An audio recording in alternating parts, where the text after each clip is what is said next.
Welcome to the No BS Spiritual Book Club's live streaming interview series, where leading new thought teachers, speakers, and authors share the intimate stories behind the 10 best spiritual books that inspired them the most on their spiritual journey. From well-known classics to hidden gems you might never have heard of, the No BS Spiritual Book Club saves you time and money by sharing reliable recommendations from those who've walked the path before you. The No BS Spiritual Book Club, the only No BS guide to the best spiritual books to inspire your own journey of self-discovery. Here's your host, founder of the No BS Spiritual Book Club, Sandie Sedgbeer.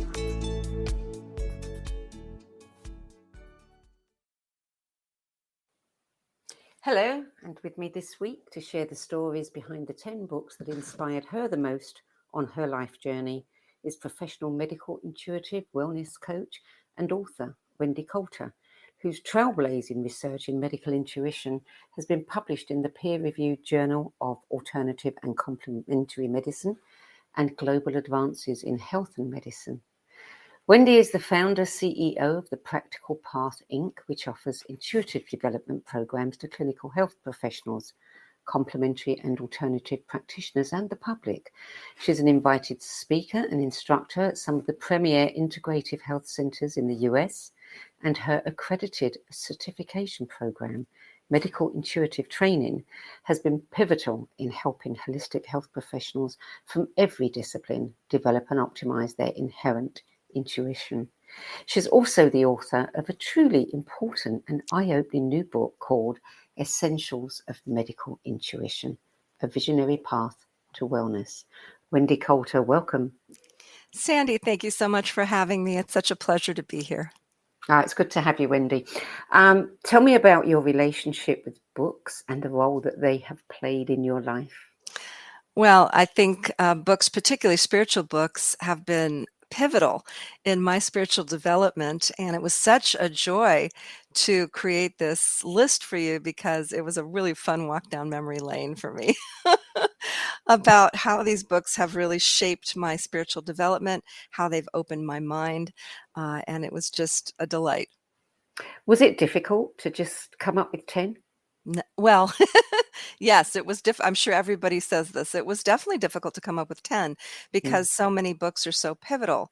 This kind of education is not necessarily easily gotten, and people do end up reading a lot of books because that's where the education is.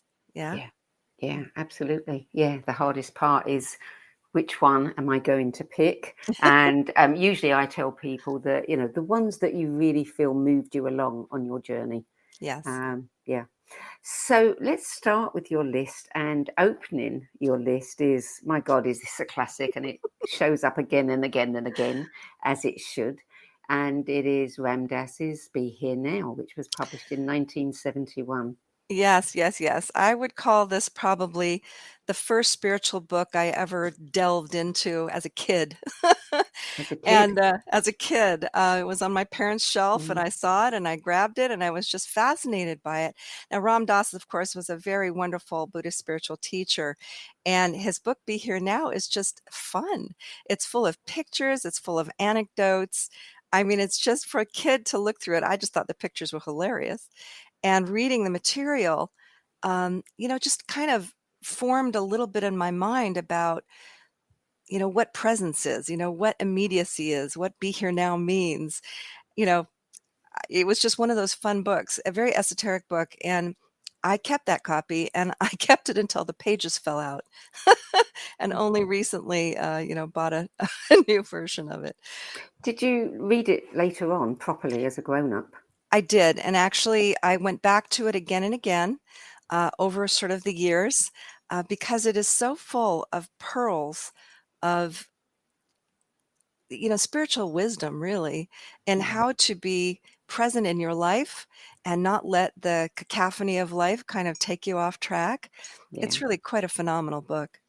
Number 2 on your list is another classic that turns up again and again, and it is Richard Bach's Illusions, The Adventures of a Reluctant Messiah, published in 1977. Don't you just love these old classics? You have to go to the classics when you read a list like this, because Yeah. they're the ones that really formed your ideas about spirituality, and reinforced them in my case, in many cases, and also taught us things that were really not in the public understanding the way they are now.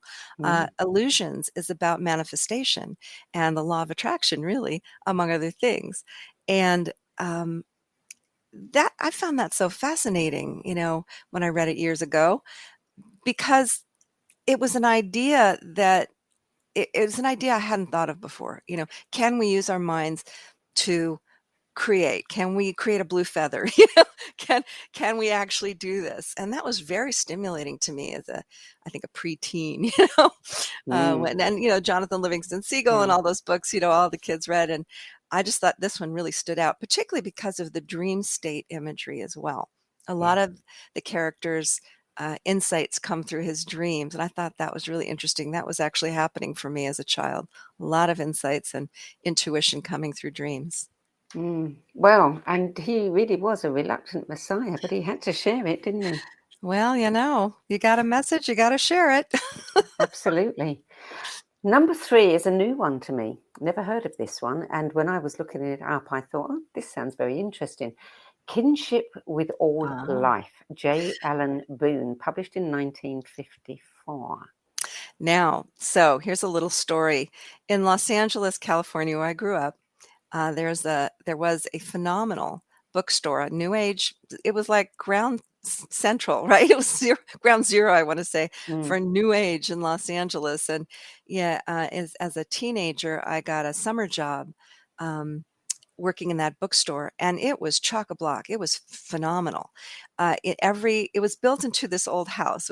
And so it was like every room was a different subject. So people would literally walk through the front door into the living room, where there'd be magazines and crystals and all kinds of things. And then every room had, 1 or 2 different subjects. And I found this book there, and I grabbed it. I'm like, what is this? And I read my rear end off, everything I could read. And the owners of the store were really generous with that. They're a couple of wonderful Buddhist men who just said, anyone who works here, you can take a look at these books.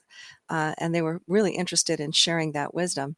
So I read so much, but this book really stood out because it talked about, what we now call animal communication.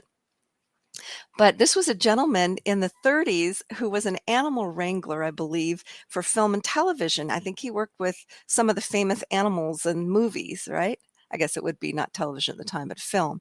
And he developed this intuitive connection with this German Shepherd dog. And he writes about it, and it is phenomenal. And then he talks about all these other animals that he connected with using these same kinds of intuitive skills.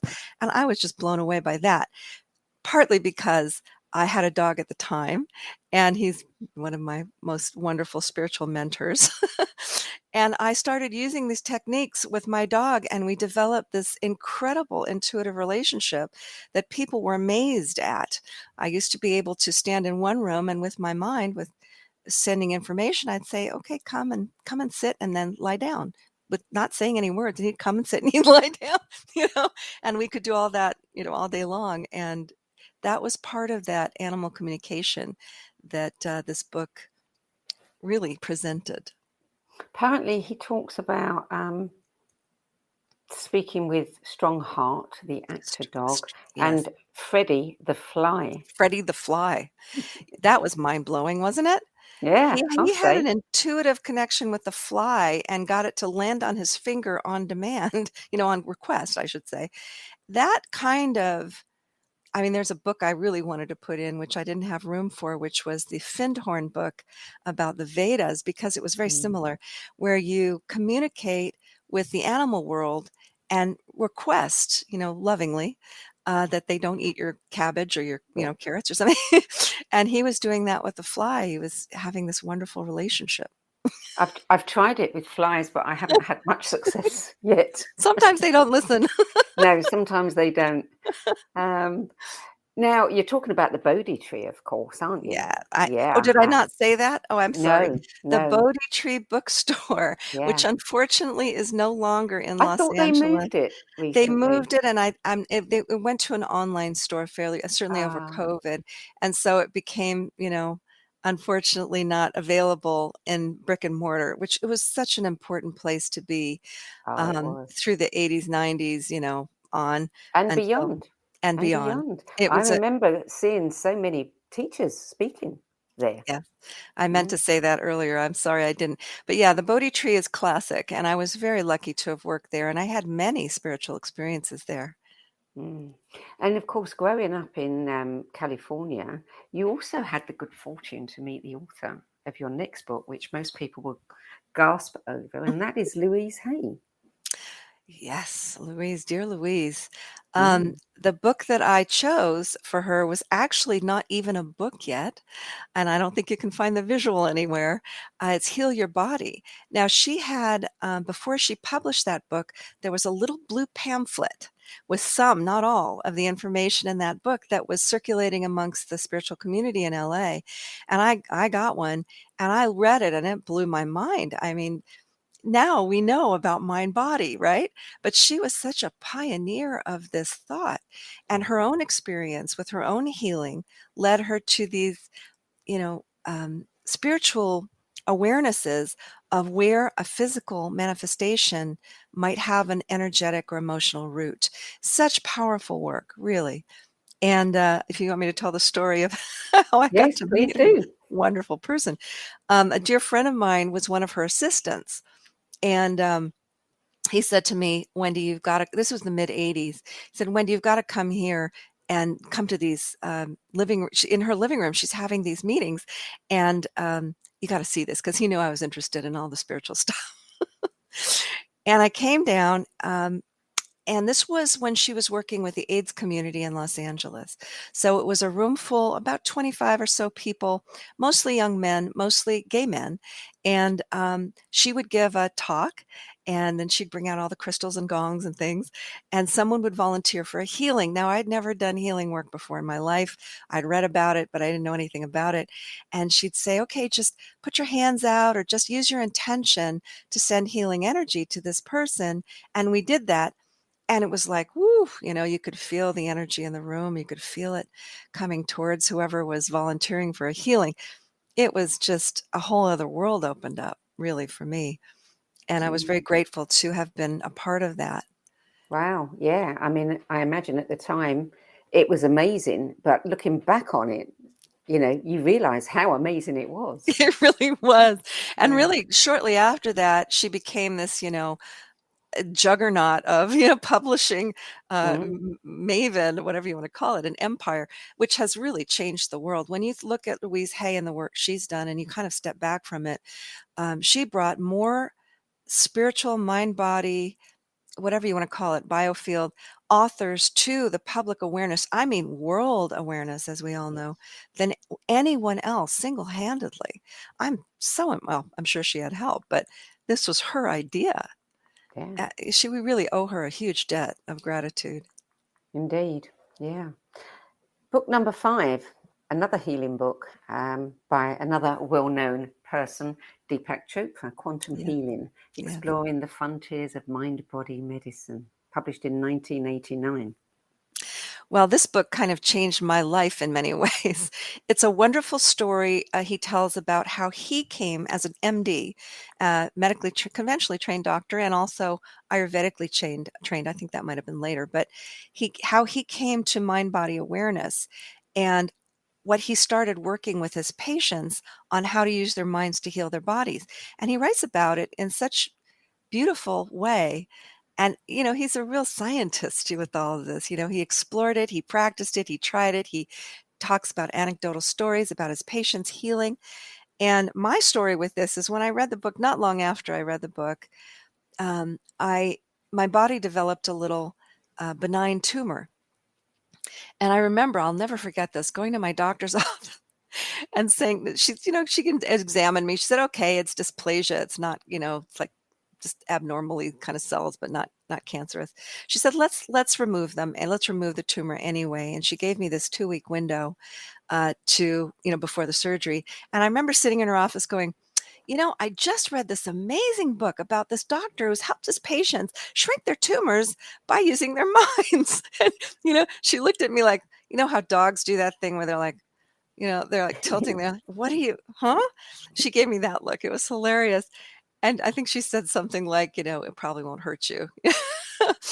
And in that 2-week stretch, I was doing transcendental meditation at the time, if I can recall. And after my TM session every day, I would just imagine what Deepak Chopra had described in his book, where you use a visualization of any kind, I think he had people using blow it away, turn it into ash and have it blow away.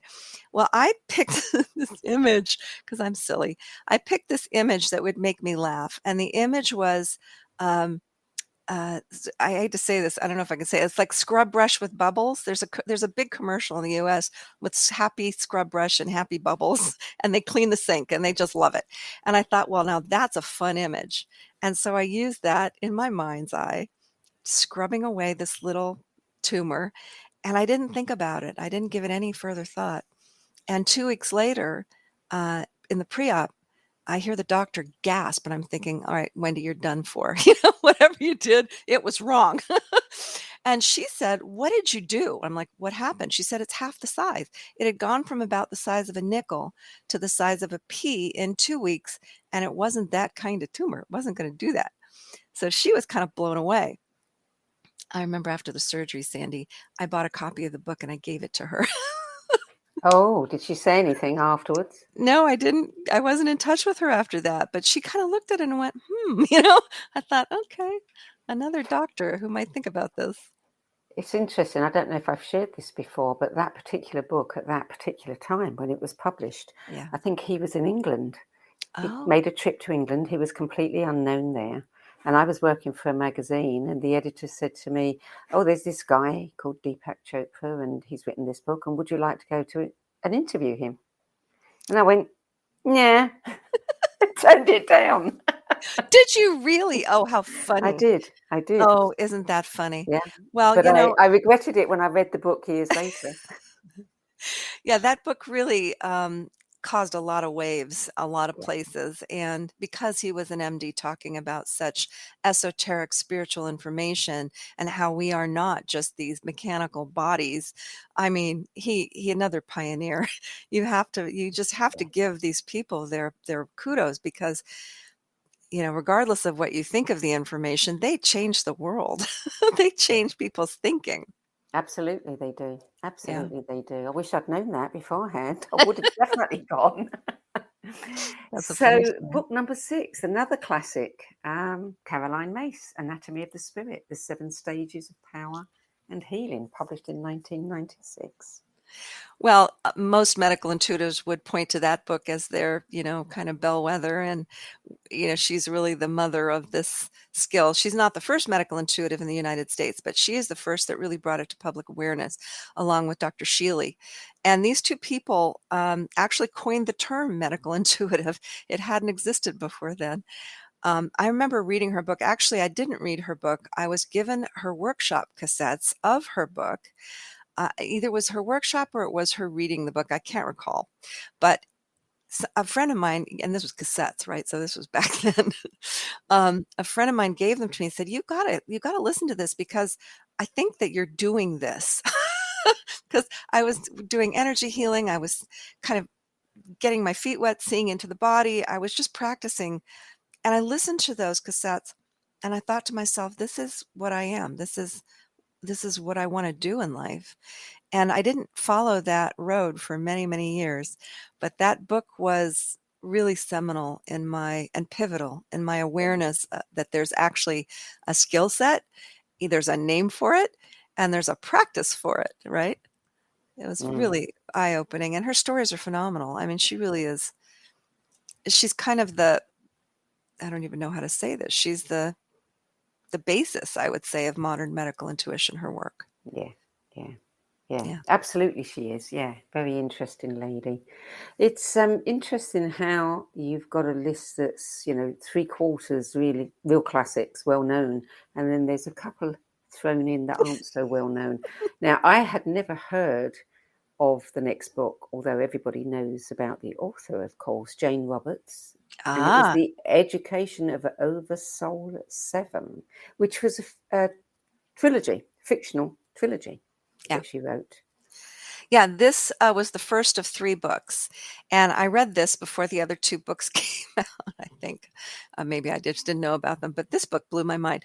This is a phenomenal book written from the point of view of a higher self or higher soul, an oversoul. What a phenomenal idea, right? We all think about the higher self, the higher soul, the higher Mm, power, but do we think about their perspective? No. And what was really wonderful about this book for me on a spiritual side is that it validated so much of what I was receiving from guidance over the years. Just this is what life is about. This is what time, present, past, future, all in one. You know, it really is sort of the definitive novel. And it's written as a story, which is so much fun, but it's sort of the definitive view of non-locality, right? And higher yeah, perspective, yeah. looking sort of how our soul, so to speak, or how our higher self works with us in human form in this space and time. So I just love that book. I hope you read it. I hope you've read it, Sandie. It is just I went great. looking for it. You cannot find it as a Yeah. single book, but you Yeah. can find the trilogy in one book on Amazon. Yes. Um, and it's available on Kindle, and it is the only book that's available on Kindle.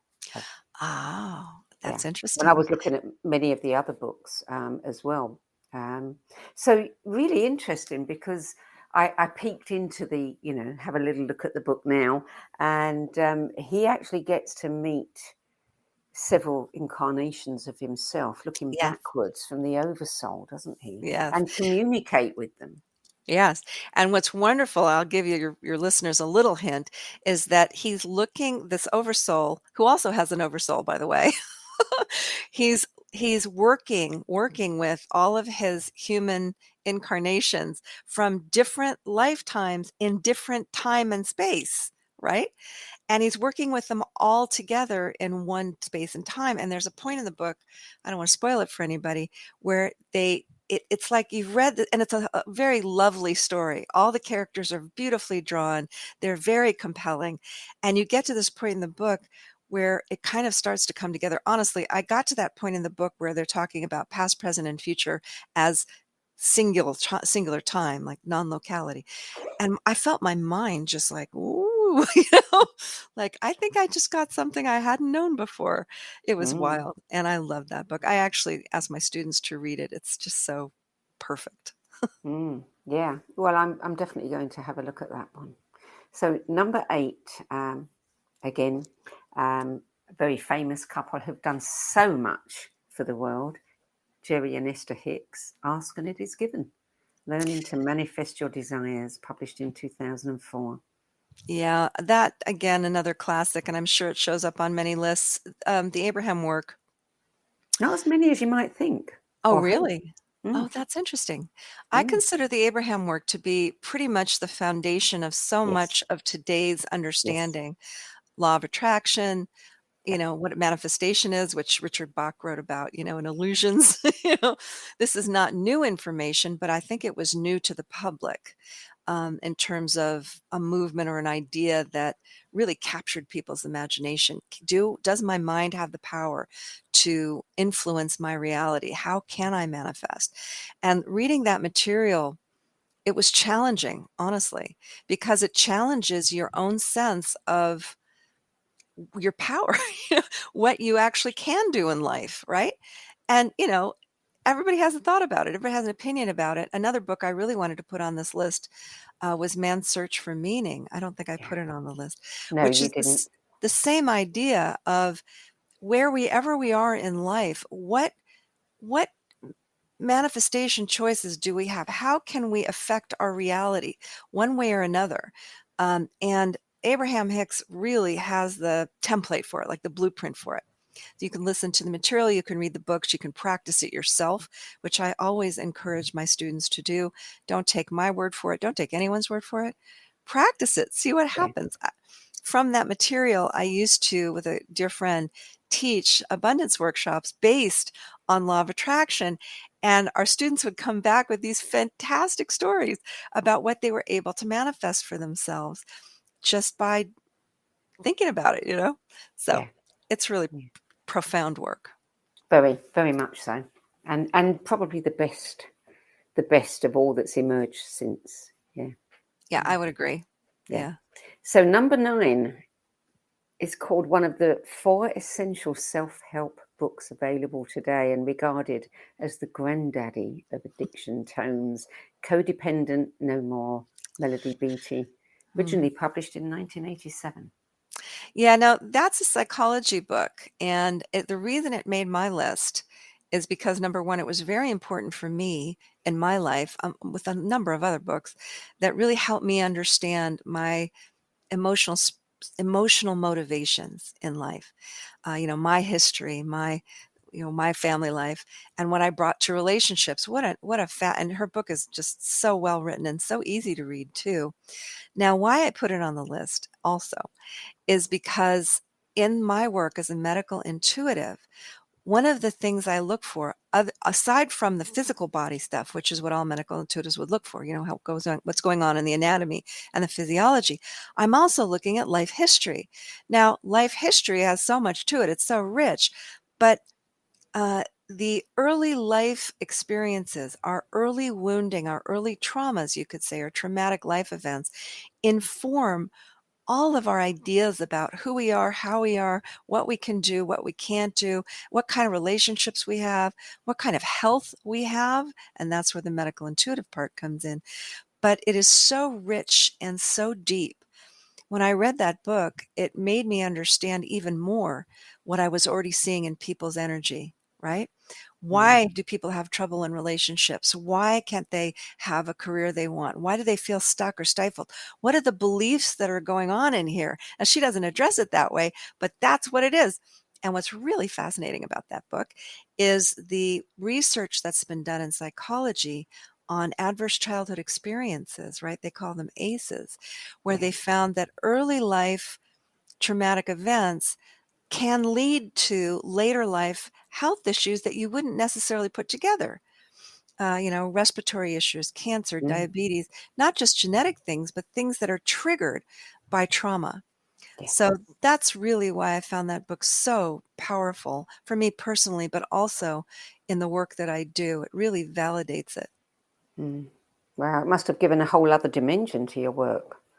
Well, intuitives and psychics, you could say, have been seeing into people's life stories since, there have been intuitives and psychics, because you can't it's the whole mind body connection.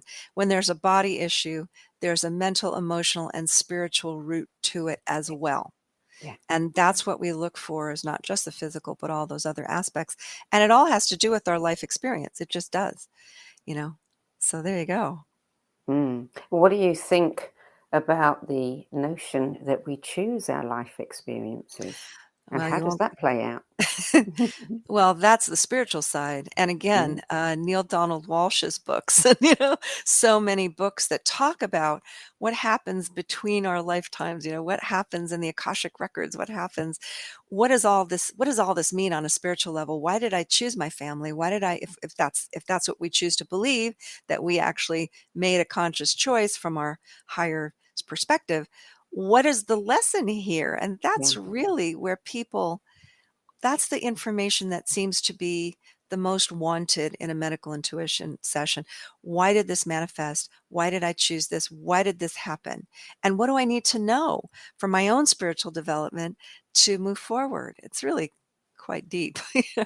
Mm. And do people come back to you afterwards and give you a report on what you I, said and what they did? Sometimes they do. And when they do, it's always delightful, and it's always just fascinating for me. And those become, the anecdotal stories that I've shared in my book, and Mm. that people share, and the thousands of anecdotal stories that medical intuitives have over the years about how this work has really been the turning point for so many people in their health journeys and their emotional and spiritual journeys as well. And of course, your book, your new book, shows us how we can do it for ourselves. Yes, absolutely. We do want that skill set to be able to have that intuitive conversation with our own physical bodies, our own biofields, our chakra systems. That's self-healing at its best, in my opinion. Yeah. Well, we'll talk about that a little bit later. Number 10 on your list is Reinventing Medicine Beyond Mind Body to a New Era of Healing, Larry Dossey. And we really are in a new era of healing, aren't we?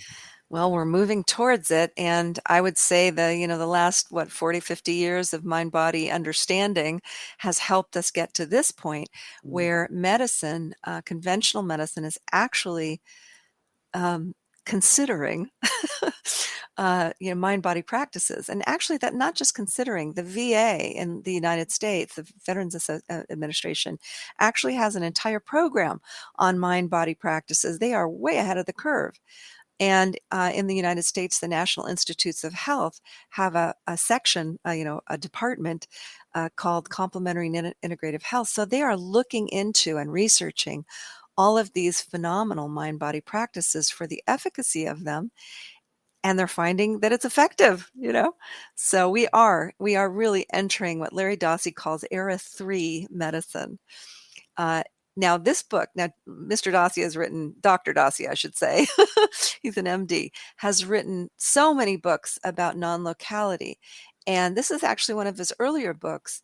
And I went back to it to read what he said about medicine specifically.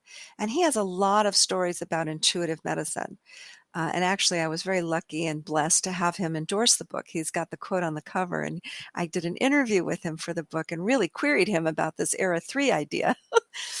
And Era 3 medicine, he writes about, is the synthesis of intuition, healing, energy, biofield healing, and conventional ideas of medicine with this expanded view. And he's held this concept for decades, this man. He really is that visionary. I recommend it. I actually ask my students to read it too. It is so powerful and so right on. And he was one of the first to really talk about medical intuition, kind of in a comprehensive way as well. Yeah. His books are something apart. Yes, they are. We're lucky to have him and to have him promoting these ideas. Indeed. And it needs more people with credentials to come forth so that people begin to understand this isn't, woo-woo. It's not, this is real. Well, for my book, I was very blessed to interview not only Dr. Dossey, but other MDs who are very aligned with this notion, very supportive of medical intuition, and they want to see this start to be used openly in healthcare. So, I mean, Dr. Dossey was one. Dr. Gladys McGarry was another. She's considered the mother of holistic medicine, and many others who just stepped forward to say, we love this topic. We want this topic. We want to work directly with medical intuitives in our practices. Yes. And it was really quite gratifying to see that. Yeah. Well, that's your 10 books. Now tell me about your new book, Essentials of Medical Intuition, A Visionary Path to Wellness. What is your aim, your goal with this book? Well, I wrote this book to bring the research and the scientific perspective to the degree that I could. I'm not a scientist. I'm not an MD. I'm none of that. But because I have worked with doctors for so long, and many medical intuitives have, I wanted this skill to be understood by healthcare, by the folks in healthcare, anyone from any perspective, so they can understand that this skill is valuable and needed in the clinical setting, so that patients can have and clients can have the value of it, because I've seen the value of it in my own career. People are able to take this information to their doctors. They're able to get more help in ways that they weren't before, because I've had a conversation with their body and their biofield and their history and all that. And I've been able to impart that information. They've been able to take that to get the help they need, right? So that's in a nutshell, the skill of medical intuition and why I wrote the book. I wanted to take it out of the woo-woo realm as best I could, right? And show the science behind intuition, the science of intuition in healthcare already, the science that the study that I've been able to perform, and that you mentioned it was published, and anything prior to that, including the history of this wonderful skill, which nobody's really written a lot about. So I wanted to include that as well. It's a really, really good book. Oh, Sandie, and I thank you mean so that. much. I read, God knows how many books. I couldn't count them. But this one, it is so good that I've already been sending copies to other people. Thank you. Yeah, well done. And very much needed. Tell me a little bit about how you moved into this arena, because you were a musician, probably still are, producer, composer. Yeah. What made you tip? What tipped the balance for me?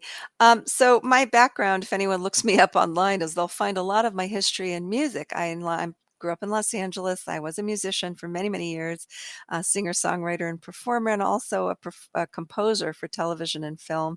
And I worked in the music business for a long time. And this was like my secret hidden life. All of this energy work and intuitive work. It was, just my interest. So, and that was an interest from the time I was quite young. It was just always something that came to me. I was that little kid who was like speaking to dead grandma, telling my mother, "Oh, grandma told me this." Well, I don't think so, but that was always an interest to me, and something I pursued. I ended up studying and becoming an energy healer. And in that work, I noticed that I had this sort of expanded visual sense that many of my colleagues didn't. They were doing their energy work. They might feel things. I could see things. I saw right into somebody's broken ribs, and I'll never forget that. It's like, okay. And I could also see what happened and how that happened and why it happened, and a lot of information. So in my energy healing work, which is about shifting energy, I would notice that even, with those insights, some people would come back again and again with the same issue, and they wouldn't be able to release it. So I was getting these hits all the time, right? We call them sort of intuitive hits or flashes of insight. And I decided I was going to try something new. I was going to find out, if I could, from my intuitive, this expanding on that, could I find out why they weren't healing? Could I find out what was blocking them? That was my first instinct. They wanted to move things, they wanted to shift things and let things go. And I wanted, as a healer, that's my job. But if they couldn't let it go, why not? So I started expanding on this idea of intuitive, just looking at their biofield and their physiology, their anatomy, energetically first, before I even did any of my energy work. And those sessions were fascinating because people were saying, "Oh, this information no one's ever said this before. No one's ever put two and two together before." And then after that session, I would give them a healing, and they were able to let things go like nobody's business. I mean, it was amazing. And so they were able to move their own energy by hearing what their body wanted them to know. Now, that was profound. And when I realized that, I didn't stop doing energy healing, but I moved away from it and started cultivating what I came to understand was medical intuition, being able to have a conversation, with your kidney or your liver or your immune system or whatever, and your whole historical data. That's medical intuition. And, there was a point at which I realized that I needed to teach this to doctors, because doctors would call me and say, "Hey, can you, on the slide, can you look at this?" Right? Don't talk about it with their colleagues, but can you look at this patient, because this is difficult. They're not healing. I don't know what to do. And that happened over and over again. I'm like, you know what? You should know how to do this because it's great that you're calling me, but what if all of your colleagues openly accepted this? What if I could come into your clinic and work with you? How valuable would that be? So that also kind of started the ball rolling for me to want to teach this to healthcare professionals. And that's what I do now. So most of the doctors were not reluctant Oh, to come out of the closet. They were happy to. well, I teach wellness professionals, so that is a broad range. I teach nurses, I teach mental health care, I teach MDs, the brave ones. There's more and more MDs coming, DOs, and pretty much anyone from, a health coach who's working with clients to, a medical doctor who's working in the hospital. These are the people who really are interested in this. And also our graduates are working with healthcare professionals now, which is really exciting. I mean, this is really, in my opinion, going to help to change the paradigm that we're dealing with now, which is really pretty unworkable in many ways. Yes, indeed. I mean, you've got an accredited certification program, I medical do. intuitive training, and do you help anybody? I mean, you train anybody? Do they need to No, have any, qualifications? yeah. So the program is accredited through several organizations, including the National Acupuncture, the NCCAOM. I won't give you all the alphabet soup, but it's accredited for nurses, acupuncturists, chiropractors, health coaches, and we're working on other CE for continuing education. So there's that opportunity. But I teach wellness professionals.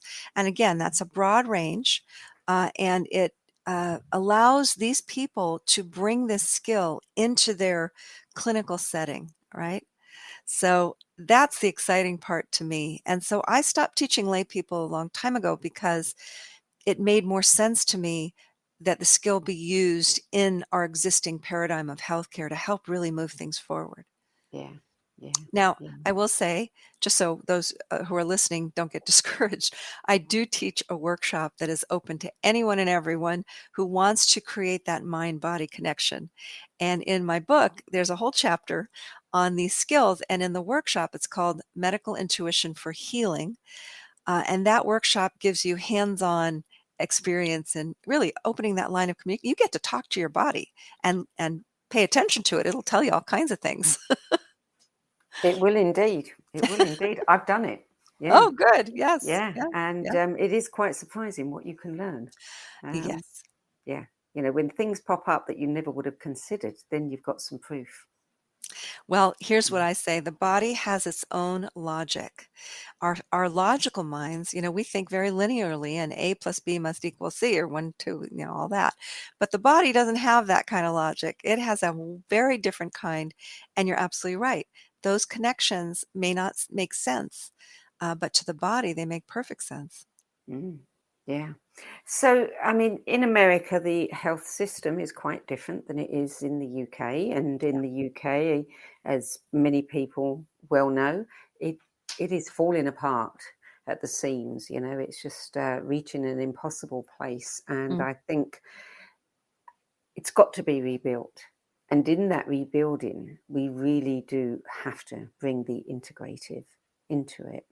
Yes. Do you ever get any approaches from this part of, the waters? Well, I'm very pleased to say that my book was published by Watkins Publishing, a UK I know them well, yeah. publisher. They're wonderful, and I think everybody has been hoping that the book makes some inroads in England and other parts of the world. So I'm with you. My clients come from all over the world, and so do my students. So I hear about other healthcare systems and the problems within them. And the U.S. is no walk in the park either. It's very challenging for people. So I think all of healthcare really in the Western world needs to be revised and looked at. And this idea of integrative medicine, that's what we're talking about, integrating with, and I'm not against conventional healthcare. We need surgeries, we need drugs, we need life-saving skills. Hmm. There's nothing inherently wrong with it. What it's missing is the idea of well, you could call it the non-local consciousness part. We're not just these mechanical things walking around. We have biofields. We have a mind that influences the body. We have a life history. So we absolutely medicine. I mean, I'm with Larry Dossi on this one. Medicine needs to move into this new era and really start to take into account. And I'll tell you what, Sandie, I am very hopeful. Good, good. I'm very hopeful. I'm hopeful because in the United States, integrative medicine is growing. There's another school of thought, which is called functional medicine, which is also growing, and that's taking into account, your environment, your childhood, your life, your how you think. So all of these things are, all of these things are critical to us understanding what health really means, right? Yeah, yeah, yeah. Do you, is this something that you find can be a skill that's intrusive? Can you just switch it off and ignore it? Does Yeah, it come at you at odd times and you have to keep your mouth shut? it used to. It used to. I used to walk into a room and go, okay, don't eat cheddar cheese and you need more sleep. And, it's like, that is as intrusive as it gets. I don't do that. I find that actually unethical. And I've had to teach myself and learn about, as any energy person should do, what good ethics is, what our scope of practice is. And that's another thing I wanted to bring forth in the book. I've learned this over the years. I've worked with some of the most wonderful leaders in this area of spiritual ethics. And that is incredibly important for medical intuitives and energy healers to understand. And when my year's coming up, I didn't see a lot of that going on. I saw a lot of overstepping, and we don't want that. We want this to be treated like any ethical practice. Mm. Do you ever, have you ever monitored somebody who might have a health issue like cancer, and as they're taking something like chemo, been able to see the effect that is having on their body?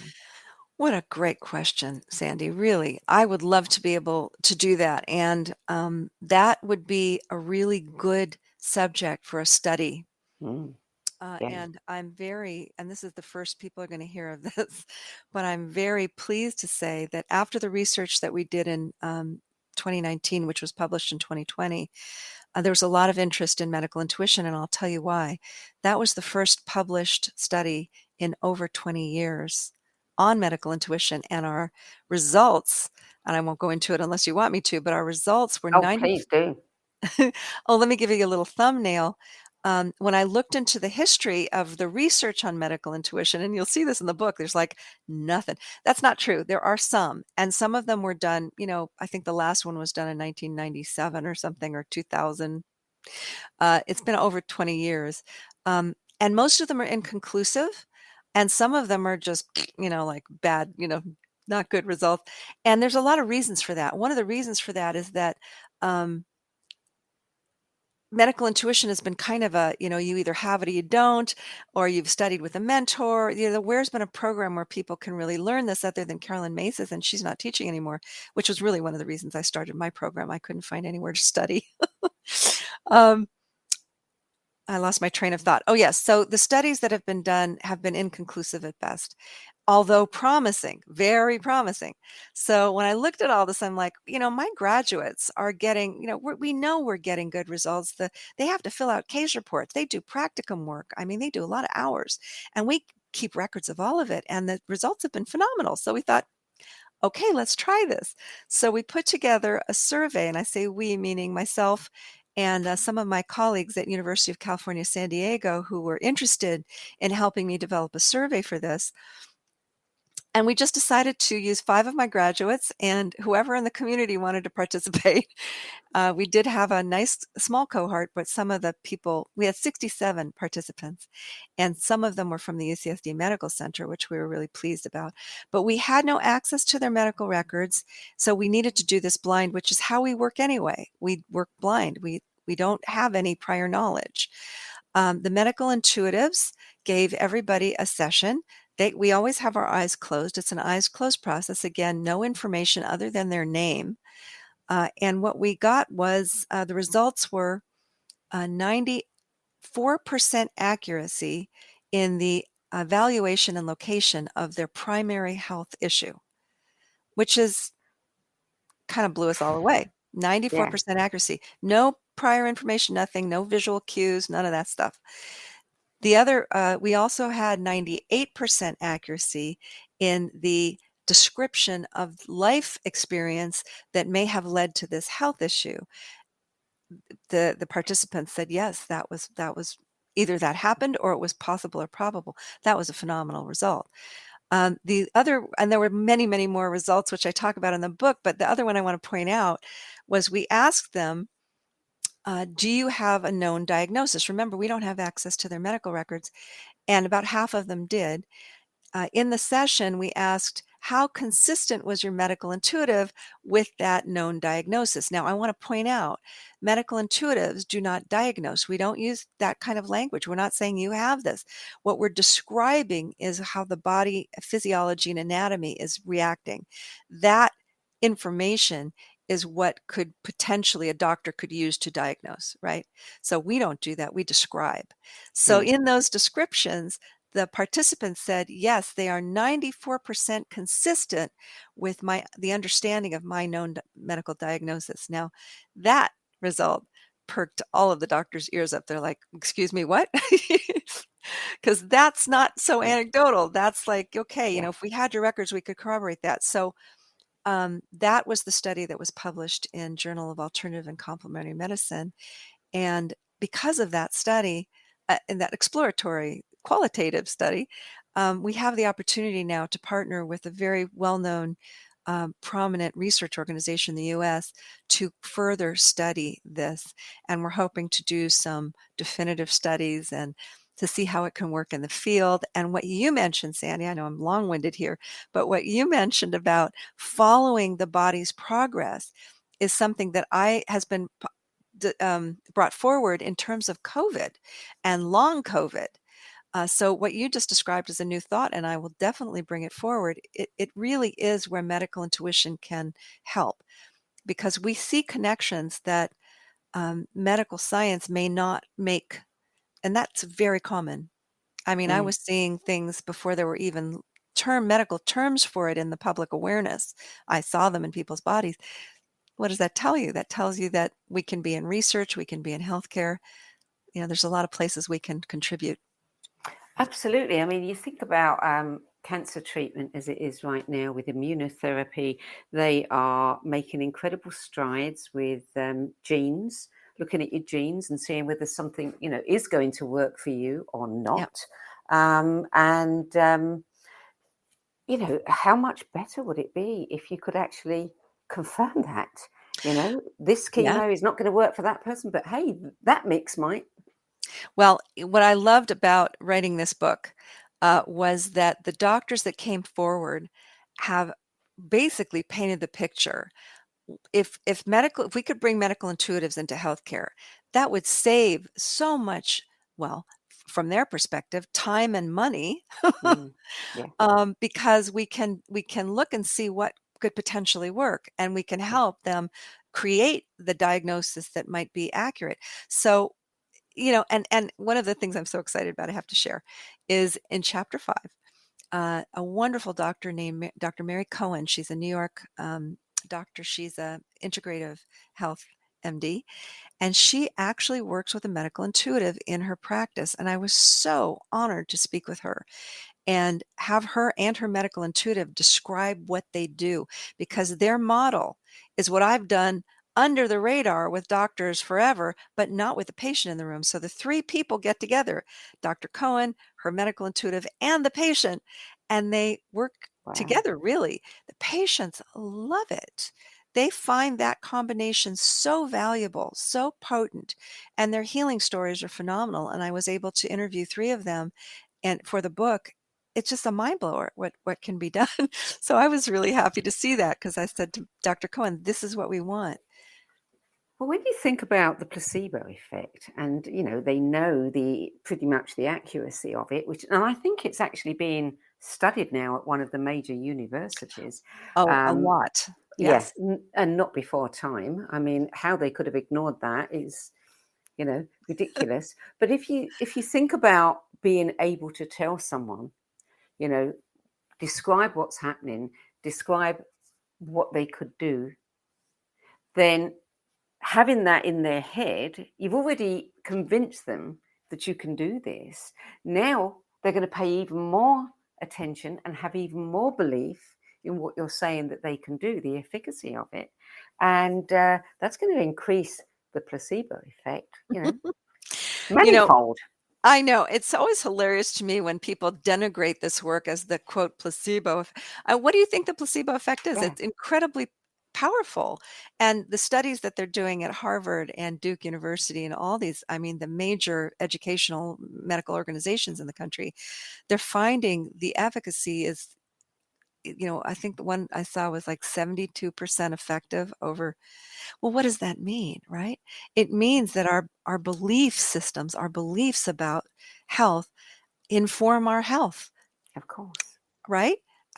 This is what we've been talking about all, in our interview here, all of these wonderful books that have talked about this for decades, right? So it's time that medicine gets on the truck here, on the train and starts to acknowledge it. And I will tell you that the way to do that, the way to get to medical science is through science. Yes, of course. Of course. It's the only way. So The only way. we need more science to prove this. And it's challenging to prove non-local practices scientifically, although according to Dr. Dossi and Dr. Dean Radin and all these wonderful people have been studying it for decades. Of course it's provable. There's irrefutable evidence, but we have to get people to notice it. So how do we do that? That's the challenge of our time. So could you use your skills to tell us how far down the road you may see this, becoming a reality? Oh, you're so sweet. I'll tell you one thing. I don't do fortune telling. What you're asking about is precognition, which I love. And, just about any intuitive person will say, well, I knew that was going to happen. And when I look forward, I will tell you this from my perspective, working in the healthcare world with doctors, teaching nurses, teaching healthcare professionals, I can tell you that we are really on the cusp of having this work be legitimized. And to that end, in the United States, I and a group of professional medical intuitives have created an organization. We just got our nonprofit status, called the National Organization for Medical Intuition. And our vision and mission is to bring this work into clinical healthcare so that doctors can understand it and so that their teams can utilize it. We want medical intuitives as part of the healthcare team. And when we have that, when we know that we can start to make inroads there, then we'll start to see some shifting and bring it out from the shadows, really. It's been in the closet for so long. It's not that there haven't been medical intuitives in the ER, in the hospital. They're all there. The nurses are there. The doctors are there, but they're not talking about it. So we want to open the conversation up. Well, thank you. Thank you for the work you're doing. And just by, creating the organization and founding it, you are grounding this and you are setting a very strong intention. And we know what intention can do. We're hopeful. Wow. Thank you. Thank you. I heartily recommend everybody read your book. It really is one of those books that makes me sit up and take notice, and one of those little rewards that come after reading lots of books that are, not quite so interesting. Thank you, Wendie Colter. Thank you, Sandie. What a pleasure. I really appreciate your endorsement too. It means a lot. And thank you for sharing your 10 best spiritual books and adding them to the No BS Spiritual Book Club's library of recommendations. You can learn more about Wendie Colter's work and books at her website, thepracticalpath.com. And if you want to know about her musician, composing, producing career, you can also check out wendiecolter.com. Oh, you are so sweet. Thank you for that. And I look forward to interviewing you again on what is going on when we can go deeper into your book. Perfect. I look forward to that too. Thank you, Wendie. Thank you. And if you're looking for your next life-changing read or would love to know which books inspired your favorite authors, teachers, speakers, and researchers on their spiritual paths, check out the 10 Best Spiritual Books library and watch our videos with contributors like Wendie Colter, Don Miguel Ruiz Jr., Lee Harris, Dan Millman, Penny Pierce, Matthew Fox, John Perkins, David Primau, and many, many more at sedgbeer.com, where you can also sign up for the No BS Spiritual Book Club's newsletter. And finally, if you feel you have a book in you, but you don't know how to begin getting it out of your head and into the hands of those who are waiting to read it, click on the Work With Me tab and find out how my experience helping others tell their stories might be just what you're looking for. That brings us to the end of this week's show. I'm Sandie Sedgbeer, and I'll be back at the same time next week with another edition of the 10 Best Spiritual Books interview series. Till then, it's goodbye from me.